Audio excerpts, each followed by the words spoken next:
Alrighty. All right. Thank you everyone for joining us. I hope everyone could hear well enough, and if you can't, please just give me a shout. My name is Rita Ostor, and I'm thrilled to be here with this amazing panel. I'm going to start with quick intros for each one of you, but followed by a question, and I'd invite each of you to share a little bit more of your background as we jump in. So this panel is really going to be focused on the current landscapes of fundraising. So what does it mean to raise capital?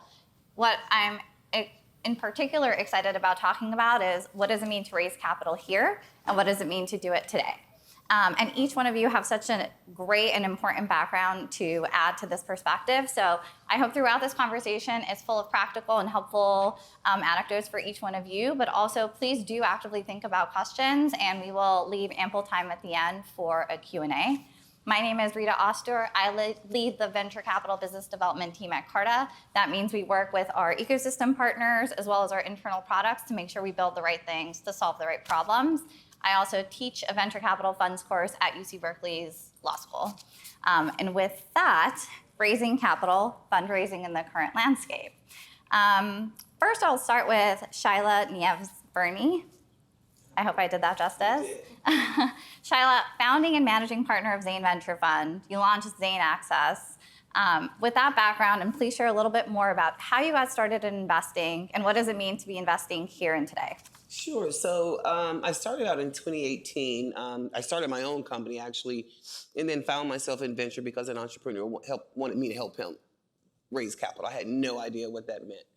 And so, but once I got into this, I saw this huge opportunity that apparently no one saw but me, because it was like a $4 trillion opportunity to invest in overlooked entrepreneurs from regions outside of Silicon Valley and New York.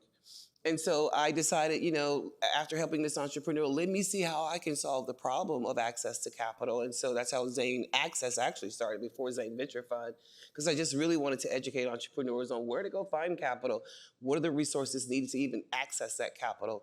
And so then I thought, okay, I can educate you all day, but I need to be able to put some money behind that. So how do I now invest in entrepreneurs? And so that's when I launched the fund in 2019.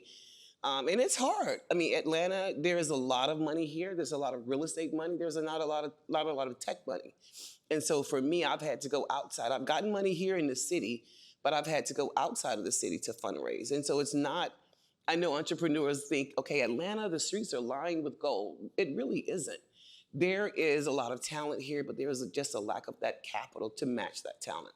And so what we do is we find these incredibly smart, talented entrepreneurs heading west, or they're going to head to the Northeast. And so my goal has been, how do we keep them here? How do we invest in them at the earliest stages, help them grow their company so they don't go west? And so that's part of our strategy right here. We try to work with the universities to kind of find them early, educate them, invest in them, and then work with them as they scale. And so entrepreneurs is hard for you, it's hard for us as well. And I think sometimes there's that mismatch. Entrepreneurs don't think that the investors have that same sort of problem looking for capital to be able to make these investments, but we do. But I'm sold on Atlanta, I'm sold on the Southeast. I feel like we have one of the greatest and most diverse regions in the country. We just lack that capital. And so how do I convince people outside of the Southeast to kind of look at us? Take another look at the data. We exit more companies than Silicon Valley. It takes us a little bit longer, but we've exited more companies. We have great schools here, Georgia Tech, Georgia State, the HBCUs. How do we tell that story beyond Atlanta to others outside of the ecosystem?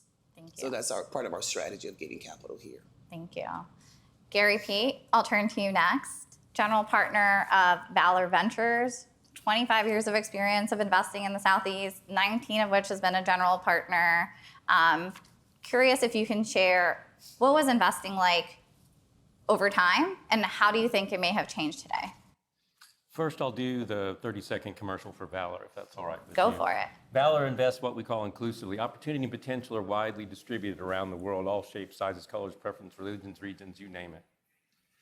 But venture capital is very narrowly focused. And so by definition, 2/3 of the greatest founder, you have a 2/3 chance of finding a better founder in people that aren't being looked at by venture capital. So we're investing out of our third fund. We've invested in about 40 portfolio companies so far. The beginnings of my career was actually a deal here. If you type in securetax.com, it takes you to this thing called Web TurboTax. And how has investing changed since then?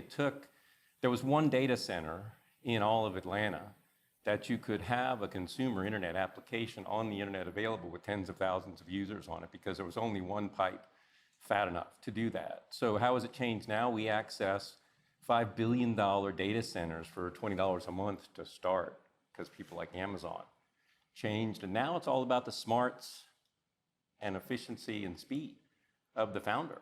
No longer is it purely capital that's necessary. A lot less. I put $5 million in at seed stage in 1997 when that deal. Today you don't even have to do $5 million seed stage. This many years later. So the lens of looking at all potential founders gives us great access to the best founders that just now are getting to walk in the door and even pitch. So I think the next $1 trillion market cap companies are coming from that crew. And so that's why I'm at Valor. I'm a pure capitalist. This isn't social change only for me. Thank you. Tamara Lucas, founder and CEO of MyPanda. Thank you for joining us because you'll share a perspective of what it means to actually be a founder and operator in this climate. So I'm hoping you can give us a quick background on yourself and also share how does this match with your experience on the other side of the table? Yeah, thanks. Thanks for having me.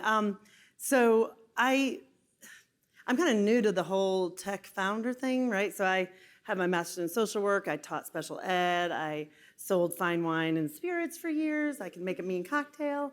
And I stumbled into this whole founder world. And I mean, I've done a lot of things. I've got a lot of experience. And I mean, it's funny, when I first started MyPanda, which, by the way, personal assistant next door app, we are a hyper-local business. We utilize our app to help very busy people, primarily women, because they're the ones that need the help, to connect with help within their hyper-local community, people that have a little bit of time and a desire to help. So our pandas, our personal assistants next door. So that's what MyPanda does. It's all about really helping people. So that's really where I lay. But yeah, it's been really, my perspective I'm gonna give you today is from a first-time female early-stage founder, which I think a lot of you are in that same boat, and it's a very particular struggle. It's a struggle right now in general raising funds, but for a first-time female founder, it's also extremely difficult. So I'll be giving some perspective on that, but yeah, I'm grateful to be here. And I'll add another label, which is in Georgia, right? And we're sitting here today. Yes. This is the conversation we're having here today. Maybe to turn back to our investors, what does it mean to be seeking investment opportunities in this geography? And how, if anything, are your strategies maybe different from what may be happening on the coastal cities? Mm-hmm. So what I will say is when I first started, you're thinking the heyday of 2020. We all, COVID, I hate to say heyday, COVID in the same sentence, but we were all at home. George Floyd was killed. People were throwing money at everywhere to try to make it stick and make change. 2021, we saw more of that, but at the end of 21, things started dwindling. People started paying attention. They didn't really, I don't want to say they didn't care anymore, but diversity has now become a bad word. Inclusiveness is now a bad word to say.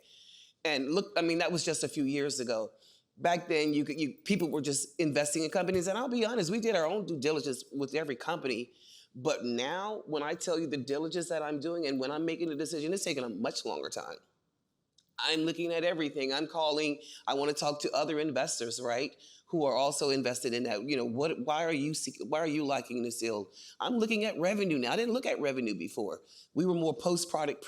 At first, we were pre-product, but then we were like post-product, pre-revenue. But I'm looking at revenue now. Because so many things have changed, and I'm getting asked those questions by my LPs as well. Like, are these really the best companies that you can find? And so those are the things that are happening. I had one particular deal. I actually made my investment, but another colleague was going to be in, and the check size was $10K to be in that deal. She pulled her $10K back and said, I can't make that investment now. That's just how investors are starting to look at deals. We are looking like under every microscope to make sure, really to try to find a way out of the deal to see, okay, that's a red flag. I'm not going to be participating in that. And so founders, it's just incredibly important to have your things tighten up. Know your story, know your numbers, and be able to share that with potential investors because we're really digging now. And that's one of the biggest changes that I've seen. Check sizes are changing, right? You can get someone to write a $500K check on maybe an idea. And I hate to say this, but it's the absolute truth. Unfortunately, Black and brown and women folks, we don't get the opportunity to write it on a napkin and get somebody to write us a check. It just doesn't happen that way, unfortunately. And I don't know if that's ever gonna change. People are looking for way more than that from us. We gotta come with the bus full of everything. And it's unfortunate, but it's just the way this kind of system works. And yes, I'm trying to break down that, but it hasn't happened yet. So I'm saying to founders, have your things tightened up. Make sure you know your customers and your revenue numbers, and and don't say, well, I don't have that today. No, you need to have it every single day on at top of mind. And so those are some of the things that are changing. Investors are just being very slow and careful, mainly because we have a fiduciary responsibility to find the best opportunities that are gonna lead to significant returns. And while I'm in venture, I do wanna inform founders, there is other capital out there. And that's why at Zane Access, we talk about that. You don't only have to seek venture capital. It's one of the most riskiest asset classes you should be looking at. But there are others. There's revenue-based funding. Find as much free money as you can get before you start going. There's angel investors who would love to back you if you just knew who they were. So I would say find other kind of money before you start looking at venture capital, because a venture capitalist is going to be, as he said, he's a capitalist. It's all about the money and the return for him and me as well. And so that's the conversation we're going to be having. Yes, we're here for social change and social good, but at the end of the day, I'm also a VC who has LPs who are going to say, Shila, was that the best deal for you? Could you have found something better? And so we're just in a climate right now where it's just not a heyday anymore. The capital isn't flowing as freely. Investors are just really taking a deeper look before they make that commitment. And I want to, you said so many things that I want to talk about. We'll do it. So, I mean, your point about all the other sources of capital, and I mean, honestly, Zane Access, if any of you founders are out there have not had a chance, Zane Access is awesome. You learn a ton about this whole world, and you meet a lot of people, so it's a fantastic program. And Tamara, you're an alum of the program. I am, as a matter of fact. Nice little plug. However, I still have not raised any money. But I think, one of the things that I really wanted to make a point is that we get into this world and, all we hear is about, $3 million here and $37 million here. And it's like, oh my God, you feel like these people are gaining a level of success because they've raised this money from these funds. And you begin to just equate raising money with success, and not raising money, you feel like you're a failure. It's hard because I've done a lot of searching. I'm like, you know what? There is other money out there, and it's hard to find it. And oh my God, if I had to fill out one more application for a grant or anything, you all know what I'm saying, right? It's like you want to cut and paste, but the questions are just different enough that you can't just cut and paste. So you have to think about every single one. It's just hours and hours. But for us to really put some value and put a level of success on bootstrapping, right? So we, look at MailChimp, for example, and how awesome Ben did and all that. So that was yay, successy. But that's an extreme, right? But to really be able to put value on that, on other sources other than just VC money, and you're still winning. You're still doing a good job. And to your point too about the revenue and how you're looking at revenue now, you've all heard it. It sounds like a cliche, but your best investor is a paying customer, right? So really trying to just start to get some revenue going. And I'll tell you, as a founder, it's really hard because you take your foot off the gas of building your business to focus on getting money, and then you're you don't have any money to hire anybody, and it's just you, and then you're okay, forget the money thing, I'm gonna just focus on business, okay, and, it's really, really hard, but I think that it's really important to look at all the other ways. VC money is just, like you said, one thing. So yeah. And Gary, I know you have a long track record of also being an angel investor in addition to being a VC. So I wonder how that perspective has also informed how you make investment decisions. And then when it comes to due diligence, tightening the belts on that. Obviously, due diligence is taking up a lot of the news cycle in this particular moment. What does that mean for you, and what are practical things that founders can do to demonstrate that they are a good investment? That last part, one change that's fairly radical in the time I've been a VC, even just here in the South. Right now, entrepreneurs, you don't see necessarily the deal flow that comes at, a VC firm. That's pretty internal. We also own the Startup Runway, the largest pitch event for underrepresented founders in America. And so we've got this pre-seed pipeline above the funnel, as we call it, of just torrent of deal flow at Valor. And that's necessary. Yes, the old networks for the smart white guys, but we need to look for the rest because they weren't, accessing venture capital, quite frankly, and there aren't very much yet. So we need to see a ton of deal flow. But what the entrepreneurs have done to differentiate themselves, you all did this, we're just reacting to it, is they're showing up with 2 friends from college, with a product that's already out of beta and in 3 commercial customers' hands before they've raised more than $300,000 or $400,000. There's one of them sitting in the room, Atos, Connor Offit, right there.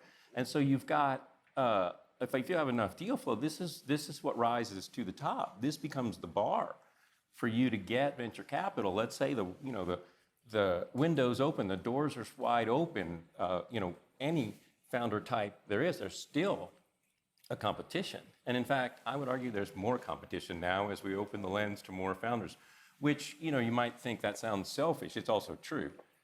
And so I think it's changed in that you can go out and in Amazon infrastructure, put together an application, put together a few customers, and you'll find yourself at the head of the line, ticket number 1 at venture capital firms.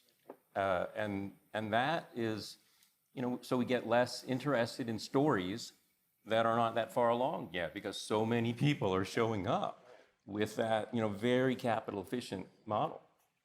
And one other comment, check sizes at seed are changing, but they shouldn't go up very much because I have a lot of experience. I have roughly 21 companies that have gone from, let's call it, roughly 10 million, 9 million post-money valuation to 100 to, maybe a few billion. And that stewardship of how little capital you can possibly get away with until you have what's known as a scalable minimum viable selling organization. And I'll explain that in a second. But when I have a minimum viable selling organization, there are 30 growth stage equity funds for every 1 seed stage institutional fund.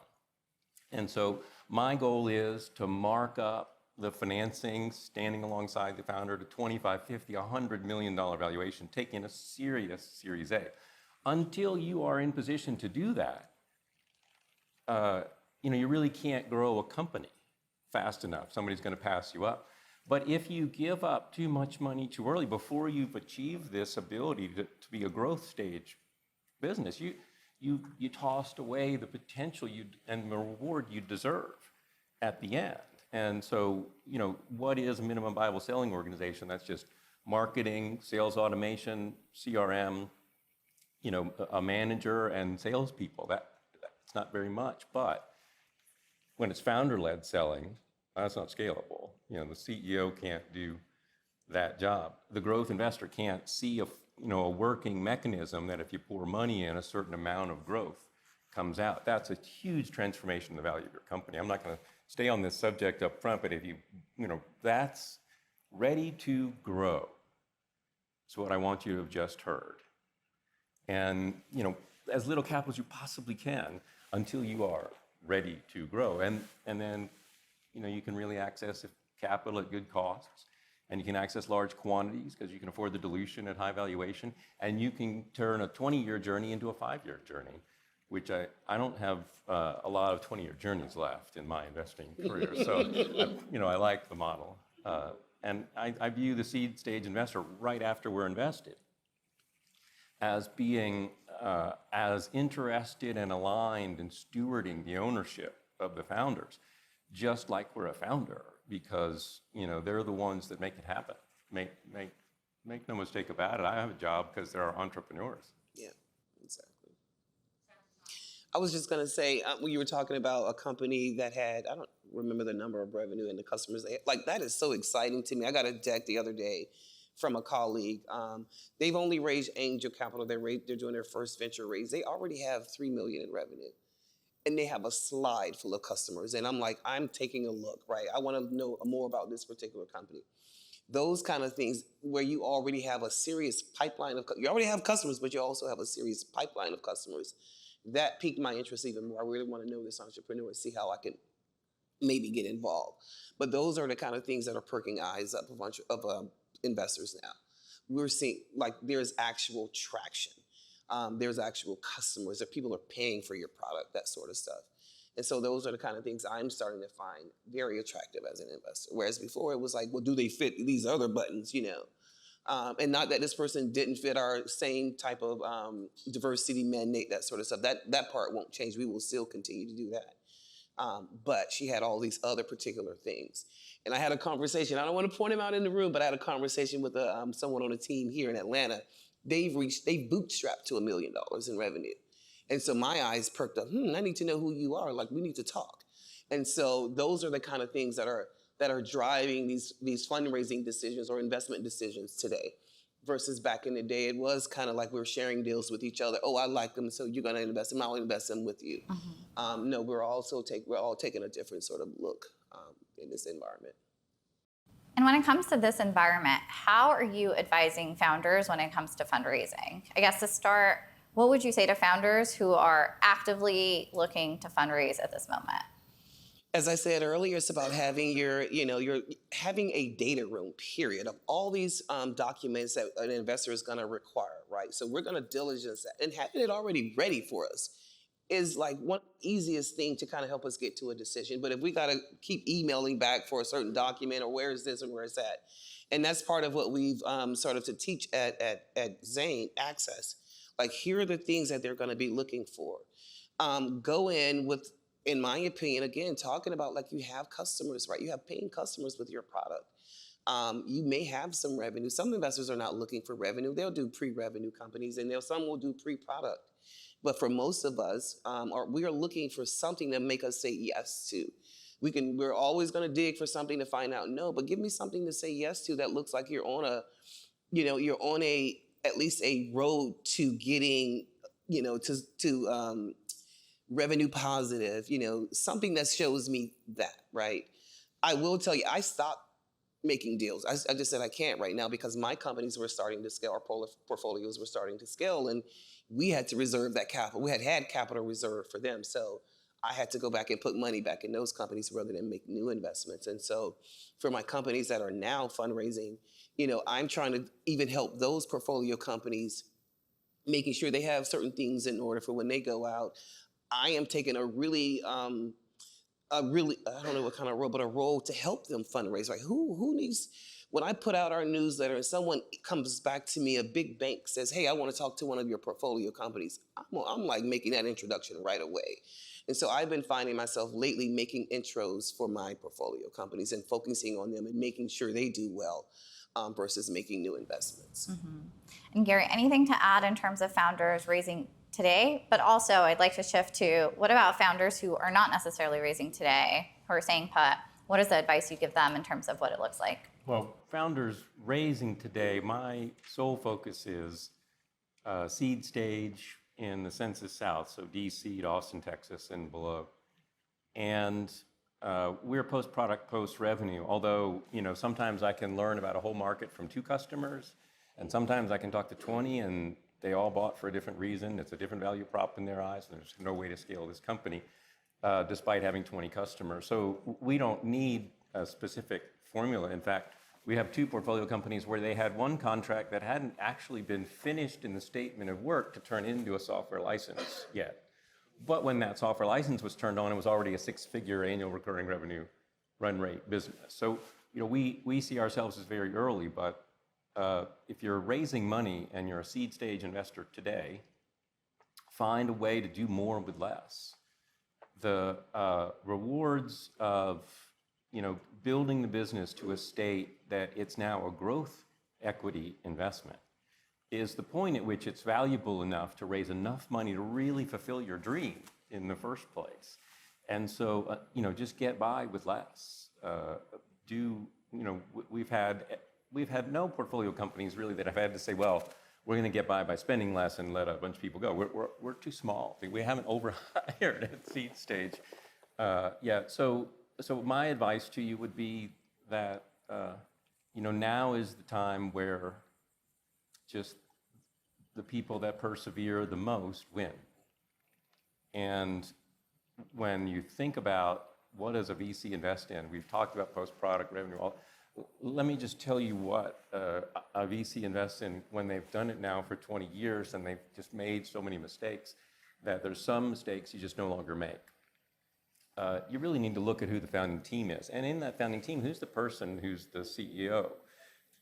And when I found that they have what I call the 3 standard deviations from normal test, oftentimes, what did you do? Did you have a sport growing up? Yeah, I love soccer, but I couldn't, so I had to walk on, and I had no money, so I had to go to a state school, but I was all-American, and we won the national championship, and how'd you pay for school? Well, the symphony needed a French horn player. Legit story. And it's one of many, many, many, many. So first, you just have to have that. The founding teams need to look at themselves. Do we have that? Who is that? Because the resilience you need, beating your head against the wall only feels good when you stop. But the entrepreneurs I have seen get through walls. What I've seen happen, it's just extraordinary. So I think you've really got to look yourself in the mirror. Am I one of those founders? And take in as little money as you possibly can. If you're B2B SaaS, this advice applies. And as little as you possibly can before you're 1, 2, 3 million in run rate with enough customers for a growth equity investor to really pay up, to let you accelerate the whole journey to the end state that you now deserve. And I'm just got some real talk from a founder's perspective, because that whole point of French horn player and soccer player, right? So it's you don't necessarily need to have started a startup company to show that you know how to make things happen. And I think that both of y'all's firms are very good at identifying that, right? You're very committed to looking at people that are diverse. But the reality too is, you just say bootstrap, and sure, you work for no salary for a while, but what if you're a single mom and you're not married and you don't have, a background with, you didn't go to MIT, and your friends are teachers, and where do you get that bootstrap money? That's really, really hard. I mean, thank God for COVID for me, honestly, because I was able to defer my mortgage. I was able to start claiming unemployment. That is the only way that my company is still around, because of all of those things that happen. Because I don't have, a huge network. And, City of Atlanta, the Resurgence Grant, thank you. So these are the things you have to look for, but it's super, super hard to bootstrap if you don't have the support. I mean, if you're a guy and you've got a wife at home taking care of the kids and she's got a job and you, that's much easier. But if you're just doing it on your own, it's really, really hard, and that's where looking at, say getting yourself to the point that you're a growth stage, a couple million in revenue, but how do you get to where you're 100,000 in revenue? That's sometimes the hardest. And, and it's awesome. There's a ton of awesome programs out there to give you support and mentorship. I mean, the other thing, Techstars, I was Atlanta Techstars last year. Again, lifesaver. That money that I got from them got me where I was able to start paying myself a little salary. I wasn't gonna have to foreclose on my house. I was able to invest in a little bit of marketing, and it made all the difference. $120,000. I'm still living off of that right now, as I'm trying to raise the next round, but and the options out there, say about angels, great, but you know what? A lot of C-state angels, I mean, I met with one group and they're like, well, come back when you're $1 million in revenue. I'm like, when I'm at $1 million in revenue, I don't need you. Come on, this is your opportunity to get in on this. But fine, if you don't want to, I'll go someplace else. But then it's where do you go? And then, I mean, Shila's, you've actually introduced me to a few different people. I mean, I'm not even a portfolio company. I mean, I just went through Zane Access, and she's like, hey, Tamara, you want to? So, I mean, thank God we've got these support people out there, and, Women's Entrepreneurship Initiative, all this stuff is that was great for me. I met a ton of people, but again, it's where's the money, right? We can get a lot of mentorship, we can get a lot of support, and and it's great. There's a ton of great programs, but God, if you just give me $5,000, that would make all the difference. So, really looking at that, really pre-seed, and that's the other thing too. See, sorry, now I'm going a little bit, but when you're researching and the hours you spend researching for all the different funds, and you're looking at who they do, you're like, okay, they pre-seed, okay, good. And you get a call with them, you reach out, get a warm contact, it takes hours. And then and then they're like, oh, we're more interested in when you've reached hockey stick growth. And I'm like, what the hell? I thought you were pre-seed. What is hockey stick growth? It's not pre-seed, and so it's communication, it's honesty about what stage you actually are getting in on.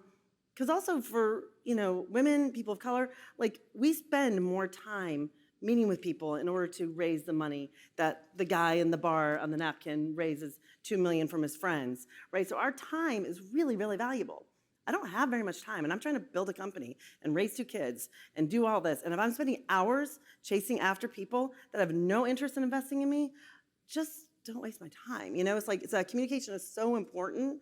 And then also just how important it is to really, for the community to nurture programs that can do those $5, $10, $20,000 checks to get all that, it's like mixing up the compost, get all those little seeds sprouting, and then you guys will have even more people coming at you. But I just think it's so important. Listening to some of the things happening with the SEC, it's scary in a way that it might be going the wrong direction, but it sounds like at least Hester's got, she gets it, how important it is. Our communities are full of amazing people that can do amazing things, but it's for real hard. Yeah. And thank you for sharing that perspective, because I think it can be glamorized and valorized so much in the media, but it really is hard work day in and day out. And if Commissioner Purse is still here, this is the voice of an actual founder in a community where some programs and opportunities to lower the barrier of entry or just give a little bit of seedling capital really truly can make the difference between a company getting off the ground or not. Yeah, and it's been shown that as little as $5,000 can help a founder do a $1.5 million raise. Absolutely. And so we have been trying so hard at Zane Access, how are we able to do that? How can we get at least that into those graduates' hands so they can go out and fundraise? Not every company that comes through Zane Access is a tech-enabled company, but we still wanted to be able to support the community of entrepreneurs who still need this information. And so we've been beating our heads trying to find some other capital that we can be able to say, okay, now you have the information. Now you can go out and have a successful raise, and here's $5,000 to help you do that. We don't want any of your company, and that's the one thing I know some accelerators take equity and they have their reasons. I don't want any of your company. I want you to succeed, and here's $5,000 to go do that. And so we even used to charge in the beginning, and we found some money. We don't have to charge entrepreneurs because we didn't want that to be a barrier to entry. So I think there's just so many ways we can help entrepreneurs, and I'm happy that the mayor and the chamber called all of us together a few weeks ago to kind of talk about this. So I want entrepreneurs to know, it's not going unheard that you have voices and you're not getting what you need. It's just going to take a whole community of us to kind of wrap our arms around these founders to make sure they succeed. It can't just be me. It just can't be Valor. It has to be a combination of us. Well, a lot more than just the two of us. For but sure. I consider Zane real progress. Of course. Yeah. Thank you. But selfishly, the resilience is the word we always talk about. Yeah. Does this entrepreneur demonstrate somewhere resilience, not just drive? Oh yes, you have to have drive for days, but where's the demonstration of resilience in their past? Because I have seen precious few companies that came out of the ground, started up into the right, ended up into the right, and were 5 years after I invested, it was worth 10 times my money. That just has never happened. And so when you see the number of times that these companies nearly go out of business, even the ones that succeed, it is shocking what they managed to pull off. And I think it's inevitable that is a part of the job you will be faced with it. It's just 99% certain. I do want to meet the one that goes straight up and to the right from beginning to end. So if you've got one, please call me. We all want to be that too, so. Iterate. One thread I wanted to come back to is how can founders find the right investors for them? And so we kind of talked about communication. We kind of talked about how to filter through different funds, different seed stages, different rounds, and trying to find the right investors for you. I know even for Zane Venture Fund, some of your earliest LPs seem to fit a particular mold and were able to get along with the story you were telling. Can you share a little bit about that story and how founders can do the same thing for themselves? So are you talking about like getting LPs that were former entrepreneurs? Just the ones that you thought would be most successful for you to raise money from. So, well, Topaz Watana is my LP. Like I asked him, could he be, like, he had no interest in investing into a venture fund. And so if I'm not gonna ask him, like, give me to have an opportunity, so I asked him, and he's now an LP. And it's just sometimes that simple to get somebody to invest in your company. What I wanted to do, so I'll just tell a little story as part of what we did in the beginning. I'm raising this venture fund to be able to hit a 3x return for my LPs. I'm also raising this venture fund because I want to be able to, in some little way, be able to help close the racial wealth gap in this country. And I think entrepreneurship is a great way to do that. I also want to bring attention to the Southeast, but what I wanted to do, I don't want to be the only one who gets wealthy from this fund. I'm committed to my fund, but I decided I need a carve out. And I'm glad the SEC was talking earlier about what it is to be an accredited investor. So I decided I could have went with my fund looking like all white men. Sig Mosley is one of the most prolific investors in town. He's my partner, he's my LP, and he's just awesome. And he brought me a lot of LPs, and they could have all just looked like him. Once we got to our first close, I was like, this is a no-no. I can't go out publicly saying I want to close the racial wealth gap when I'm only going to make white men richer or wealthier. And so I did $1 million carve out where I brought in women and other people of color at a lower amount than the typical minimum for a venture fund. For most of you, that's $250,000. And people may be an accredited investor, but they don't have that kind of liquidity. So I lowered it to bring folks in under our minimum, and I was able to, we did 25 slots. 19 were women who said, oh, I have an opportunity to invest in a venture fund, and I actually have the liquidity. And the rest rounded out. So I was able to bring in other entrepreneurs who had made it big, Topaz Watana, George Aziz, Jewel Burks, Solomon, Shagun Otaluna out of Alabama. Like I started hitting folks like that. Don't you want to be in a venture fund? And they actually, they came in because there was an opportunity. So sometimes you have to figure out carve-outs to bring people in. What I'm trying to say is I didn't want to be the only one that walk away. Okay, one of my company hits big, I make 100 millionaires and there's only me, the person of color. I wanted other people to be able to enjoy net wealth. And so that's one thing that we did. And so, I don't know where I'm going with this story, but We were all following this, okay? I guess I'm trying to say you have to find your tribe of investors. Like find people who you really like and you really want to be a part of your growth. One of my most successful companies right now, and we could potentially exit her next year. I was the only woman investor. She had gone through Zane Access, and she was like, Shila, I have no women investors. Please come be a part of my cap table. And I was like, sure. And she is, I love all my companies, but this girl has taken off. She's resilient. She takes no BS, and she'll tell you that, like actually the BS word. But she invited me in. And so you have to go find those people who you want to be a part of your growth.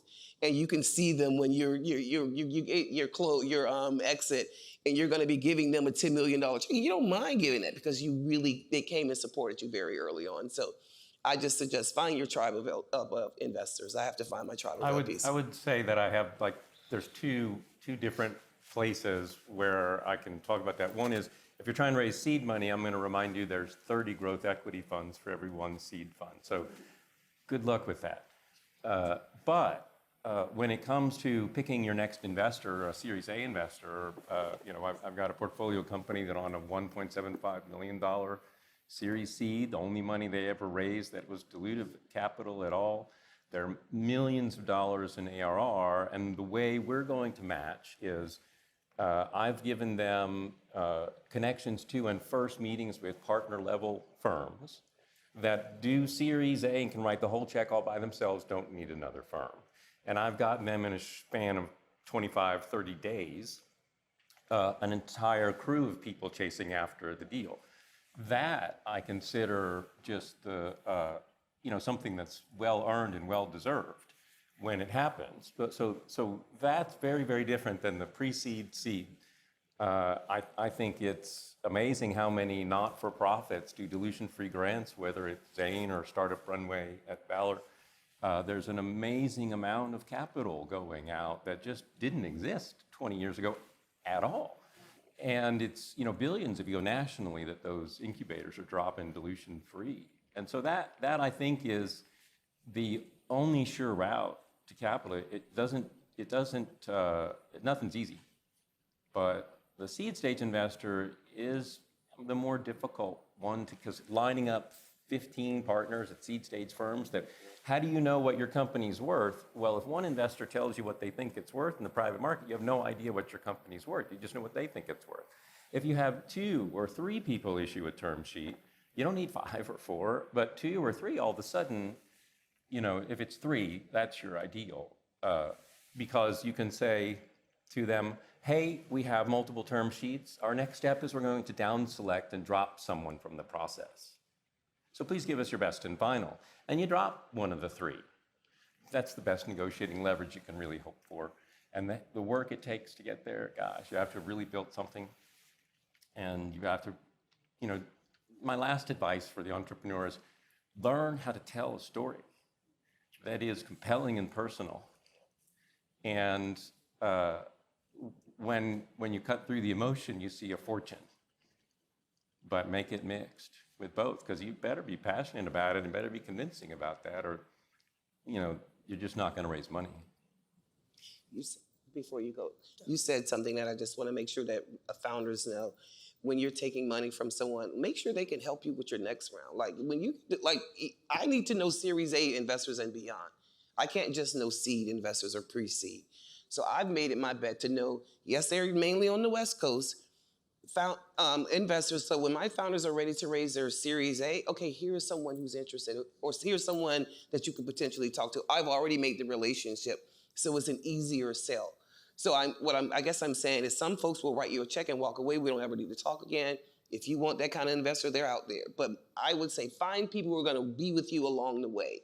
So when it's time to raise that Series A, they can come back to you and ask you, who should I be talking to? And the investor can make some introductions.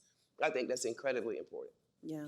And I think sort of wrapping both of what you guys are saying together, how important it is to get involved in the community so you know what's happening, you know what programs are out there. And I think that's probably hard for introverts and stuff too, because it's and I think COVID was maybe even good too, because it was everything was on Zoom, so you could just sort of sit at home and listen in and then see people's names so you begin to understand who people are. That's another thing too. I'm grateful for name tags. It's just the Zoom name was awesome. But really getting involved in the community and understanding what's happening and getting to know people and then telling your story to people is really, really important, and there's some really great new things out there that are happening. Graham was here earlier with the Atlanta Venture Club. It's a great way to for Atlanta to step in and support Atlanta. We were talking earlier about the communities and how with community, keeping money within your local community is so important. It keeps it amplifies it so much more, and so really get to know people and so you can find your tribe and you can tell your story. And it's a really, really important part. And it takes time, which is part of the thing. It takes time. Do enough work to have choices, not have to take money from everybody who offers it. You will meet somebody, if you do that, take money from anybody who offers it, you'll meet somebody who confuses spending time with helping. And they're a distraction. And they can't help in business, but they insist on taking your time. And that's not a malicious thing people do. But you can also find the opposite of that, people who with a tiny bit of their time can help you take leaps and bounds. Just go out and meet them. You got to meet enough of them to be able to say no to some of them. Yeah, I like that because we're such a small fund. I'm trying, y'all. I'm trying to get more capital, but we're such a small fund. But I work my ass off trying to help my portfolio companies, and even those who are come through our program, to get whatever they're looking for. If it's in my network, let me go try to help find it for you. Mm-hmm. And each of you are based here, have worked here, invest here, and in other areas like this. And I think a common thread that runs through each of your backgrounds and where you spend a lot of your time and energy is like building that community here and creating that pipeline across these companies here. I know we have some amount of time left, so I wanted to definitely leave time for questions. We have mics coming around if anyone has questions. Over there. Hi, my name is Sunu Lume, and I'm from Portal Innovations, a biotech investor here. But I have a question from the VC perspective, right? Especially when you do serve what I like to call underestimated markets. Like, what do you find in bringing more, like building syndicates around that investment? Like, what is the turning point when you have a solution or a service that is catered to an underestimated market, and it's a solution that you have a vision for, or you have seen the data yourself, but you have to convince others? Like, what is the turning point that you see for fellow investors to go in with you on those types of investments or startups? So let's just talk about hair, right? That's just one thing. People assume it's such a small market. It's a gigantic market. And most people create these solutions because they've experienced that problem themselves, right? And I've seen people try to explain the story. I was on a panel once, and this young lady was trying to explain how big the market was to us on the panel to convince us that it was real. And so I think, again, the storytelling, telling that compelling story, most people are going to create a product that they are somewhat have some sort of they've been a close proximity to that problem, and they feel like they're uniquely able to solve it. So being able just to tell that story, I think, is the most important thing. And showing those numbers, it's real. The hair market is a really big, especially black hair is a big market. I'll be honest, I've not invested in any companies because we invest in tech-enabled companies. But I know I know those numbers are real, and I know that there is a huge market for it. But you would have to tell me a compelling story and make sure that there's some technology in there for me to invest in it, right? And so I won't deny the market size. I won't deny that solution can't help. But I will be looking at, like, why should I be investing in that? And why should I be investing in you? How are you uniquely qualified to solve this problem? Because somebody else, they're actually doing somewhat similar to you doing. And that's what we had to share with this young lady. She thought she was the only one who had found this solution. And I can't remember what it's a certain type of plan or something. And she was the only one. And come to find out, it's like just about every hair product is using that. So it's not unique. And so for me, it's like, what is your new unique proposition for that? And sets you apart from everyone else who's also in this market, saying that they have the solution and it's all 100% natural. There's no additives and all that sort of stuff. For me, I just want to know the story. How you're going to have to sell me on that a little bit more, on that piece of it, the storytelling piece of it. The questions about a syndicate, I think, is an extremely important one.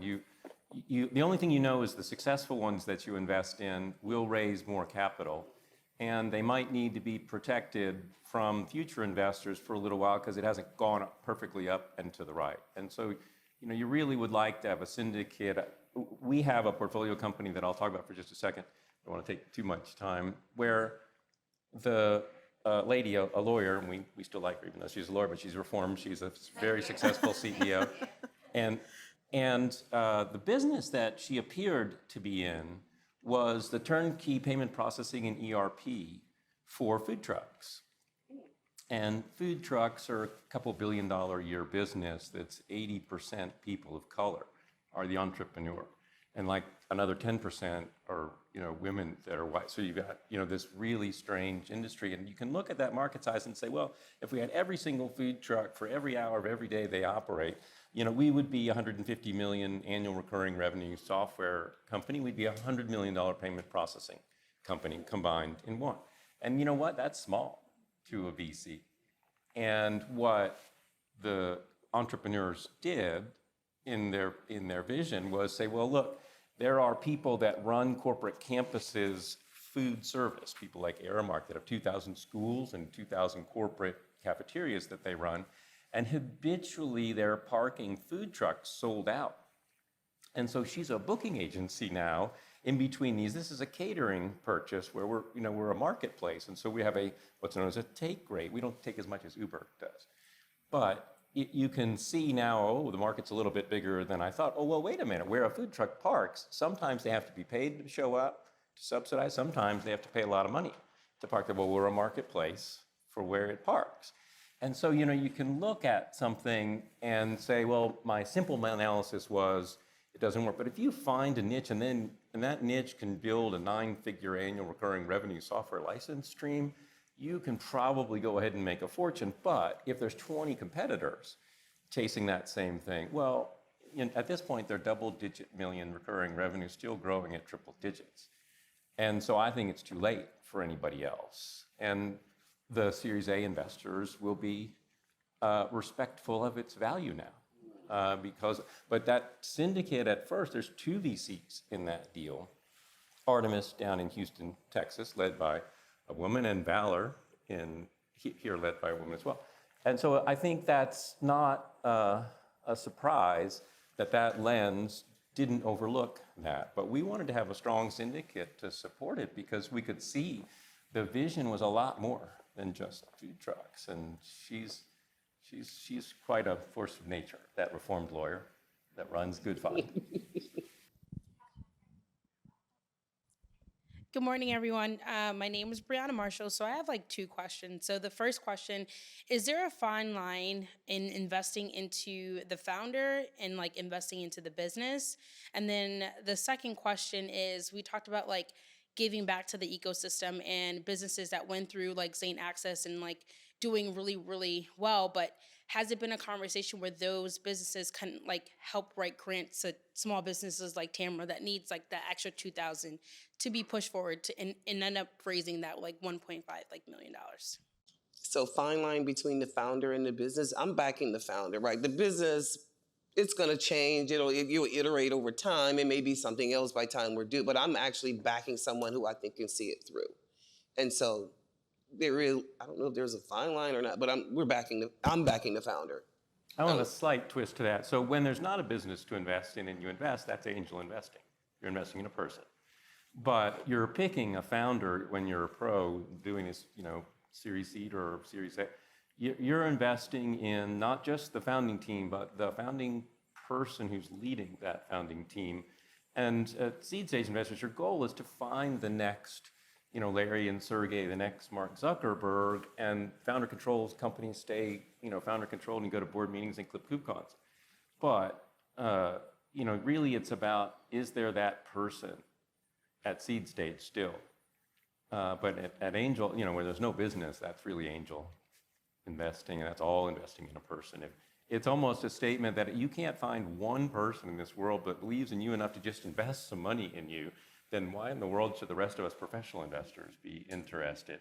And the answer is, well, now that you open the lens to more than the old boy network, there's all of a sudden a lot more people that are in the process, and it just has only gotten harder to get there and make the pitch. So yeah, finding somebody. One advice of finding something, we have about 40 former software successful founders that are LPs, a few of which are venture partners.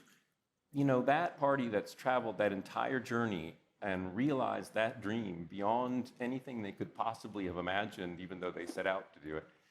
The thing they liked most was the journey, not the money. And if they can meet enough entrepreneurs starting companies, they'll find someone they really have a chemistry with and want to help. So your best chance for that first check is, entrepreneurs might take a meeting with you that you look down on LinkedIn, you can't believe. They're sitting at home with $100 million going, what am I going to do today? Yep. And not the George Aziz of the world who's made 100 seed stage investments already, right? But you get my point. Yeah. I'm trying to find the next Topa Watana. Someone who had an idea, bootstrap, what he gave up his 401k, all of that sort of stuff, and still couldn't get people to invest in him, and he still built that company. I tried to invest in him in 2019. He didn't want to talk to me. He was like, I'm not taking any investor calls. I'm focused on the business. He only raised $500K before he went out again and raised $350 million. I'm looking for that kind of person. Whether you get the money or not, you're going to build this business because you found the solution and you're like, I can do it and I'm going to do it and let me show you how. And so that's who I'm looking for. You had a second question about successful entrepreneurs helping folks who come through Zane Access. Yeah, like has it been like in conversations where those successful businesses can like help write grants or scholarships or Mm-hmm. that to kind of help a business like Tamara to kind of get to the next level? So Topawatana has helped. He helped underwrite some of the scholarships, so we were allowed for people to come in for free. Brad Fell, same thing. He did the same thing. And then he also allowed us to give small scholarships to some scholars in residence. These are students who are interested in investing and came through our program. They work as interns with us. So we've gotten funding like that. Again, this is when everybody was throwing money everywhere and they just wanted it to stick. You're finding very few of that now. Now, the companies that have come through Zane Access, Young King Hair Care is one of them, they're doing exceptionally well. I don't see myself going to them and saying, hey, can you grant, because they're still building themselves, right? I'm looking for those who already have the money, who already overcome, maybe they've exited and they have some capital they want to spend. Or maybe they just had not exited, but they're doing pretty well, right? They have $1 billion company. So we're also just trying to find folks, good-hearted folks, who want to be able to participate in this. And so we have not done a whole marketing effort around, hey, pay $5,000. Give $5,000, and this can lead to that. But it's definitely something that we're thinking about doing in our strategy coming forward.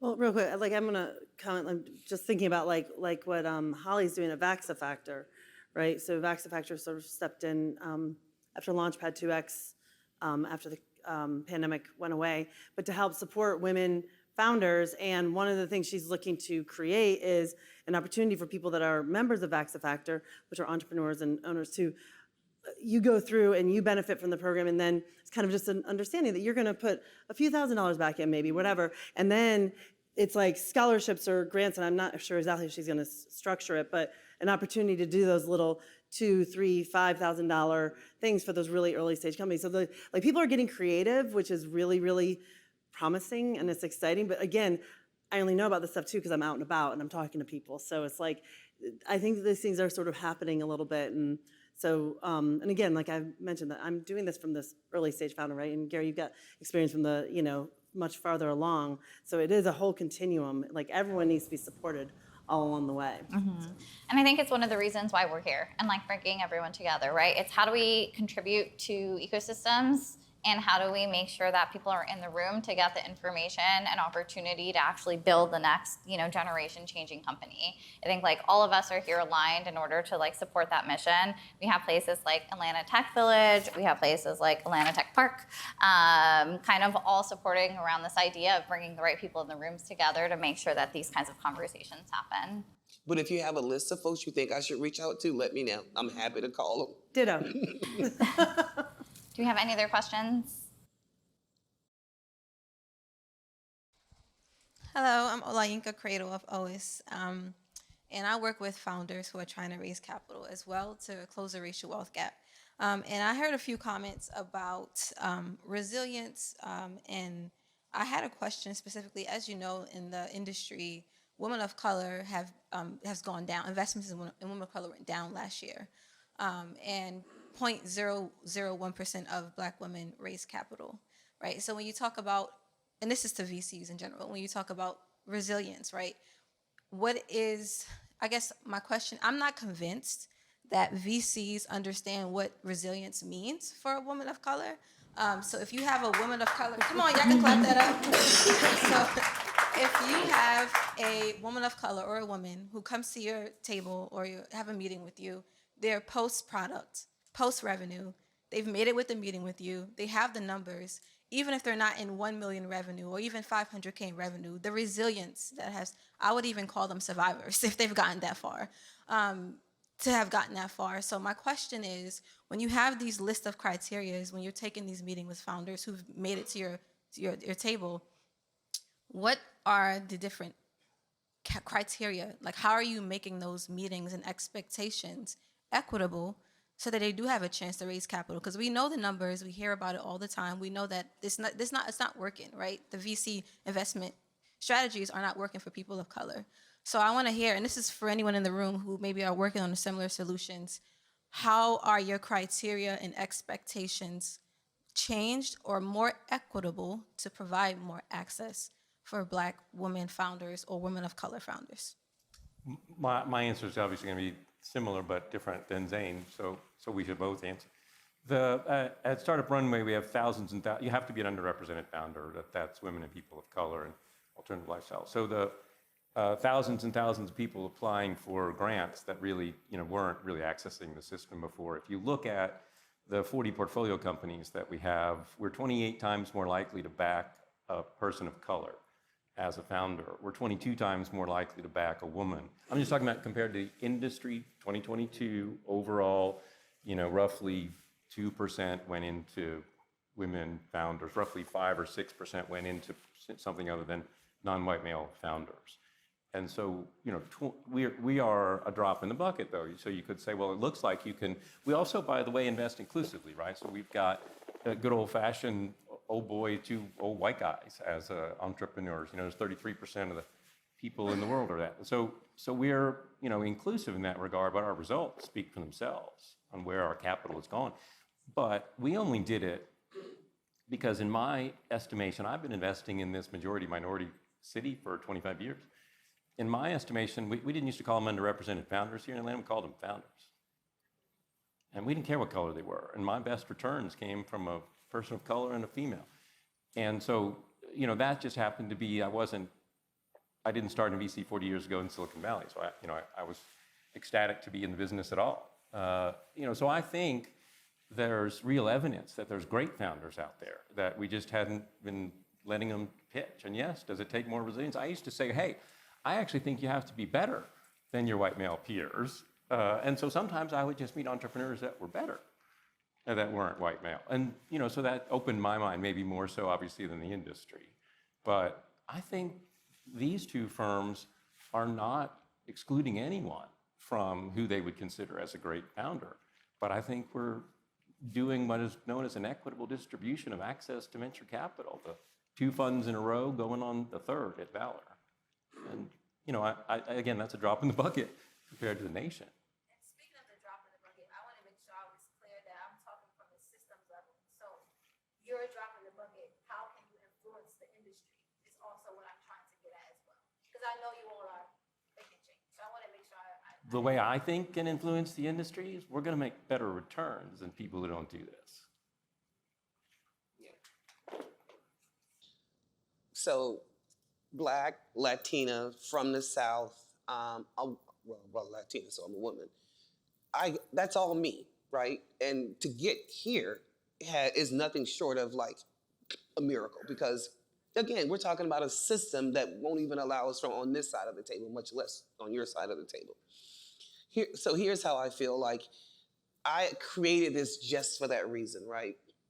To solve this problem around inequities within venture capital, not to like disown white men, because they have great ideas too, and they need capital as well. But it is to just bring women and other people of color, like, hey, to level the playing field of sorts. And so I'll just give you a story. I had made maybe 3 investments. I had made 2 investments, and I was PO'd that there had not been a Black woman who had come before us yet for us to take a look at. Granted, this is when I had a team who was not sourcing deals, but looking through our deals and that sort of stuff. And so I got so upset, I went through my database myself. Or did you find the deal? I can't remember. We were like I said, I told SIG, I will not make another investment unless it's a Black. I cannot. I'm doing myself a disservice. Not that I didn't love my first investment, Akshita Iyer, she's a great entrepreneur. Not that I didn't like the second investment, but I thought, where is a Black woman? And so I guess my husband went through our database, and there is Barbara Jones, who's been, and she will tell you how hard it's been for her to raise capital here in Atlanta. She's gotten more capital outside of the city than in the city. And so we talked to Barbara. Like Barbara, she had just really got her tech. She didn't have a tech company before. She had an idea and doing some consultancy, but she added tech to that. Then she became sort of, oh my gosh, let's bring Barbara in. Let's have a conversation with Barbara. And that was the first person we invested in. It has to be intentional, right? I have to intentionally know who's come before me in these meetings and who's not. Like, why haven't I hadn't seen a Black woman. And so that's when we made our first investment into a Black woman. I have 50-50, 50 men and 50 women in terms of percentages of investments. But it has to be a concerted effort I think on the investor part, my part, I couldn't blame the people who were working for me, but I had to ask them like, hey, give me somebody I can say yes to. And it happened just to be my husband who went through our database and find somebody that we could say yes to. And so all I'm saying is that it has to be intentional. I think there's a lot of intentionality going on right now with a lot of investors. I don't know why and it's not just women, but Black folks, period, got less money in 2022. So I don't know what the hell happened with all that money that was allocated specifically for these groups of folks. It didn't all come to me. Again, I have a small fund. But why we're still facing such, I mean, it doesn't even make sense to say anymore. Like, just say we don't get any venture capital. You might as well say, if you're going to say 0.0000 whatever percent. And so I just really feel like we're still not there yet. As much money has been, $100 million funds have been raised, there was actually a $1 billion fund that's been raised to focus on underrepresented founders. And I don't like using the word underrepresented. I don't like underestimated, but I'm also not gonna assume that just because you're a founder, you're gonna get an even slot in that door. Sometimes you have to put a name to it just for folks to open up the door and have the conversation with you. And so I just feel like we still have not reached that tipping point. And I don't know what's gonna change that. I say, white men, y'all invest in Black founders too. Like people are always gonna have an open door for a white male founder who has a great idea and comes from a great school, especially Stanford, Harvard, and maybe even Georgia Tech. Huh? Say that again? So I'm saying, like, I call on my white male peers to do the same thing, right? It shouldn't just be Black folks who say we're gonna invest in other Black folks, or women who say they're gonna invest in other women. It takes all of us to be able to do that. And so we just need change if we wanna really have an equitable solution in this society. And I think It needs this, to be more than just performative. I mean, it's just like so much performative. Valor and Zane, which I think is great that Carta put you guys up here and like really accentuate like how you can do it, in a way that truly is equitable and actually is intentional. But obviously, people are not doing it equitably or intentionally, because if it's that small of a percentage down, it's obvious. and I think this is the start of a great conversation. I encourage you all to continue this throughout the day. Unfortunately, we're already over time, so we're gonna have to wrap it up here. First, big round of applause to all of our panelists for joining us today. Thank you so much for your time and your perspectives. Just wanna emphasize the importance of being in the local community, finding the resources most applicable to you, and then thinking about access to capital as like both sides of the coin. So who you put on your cap table and who you get capital from, both as all the different levers to create change.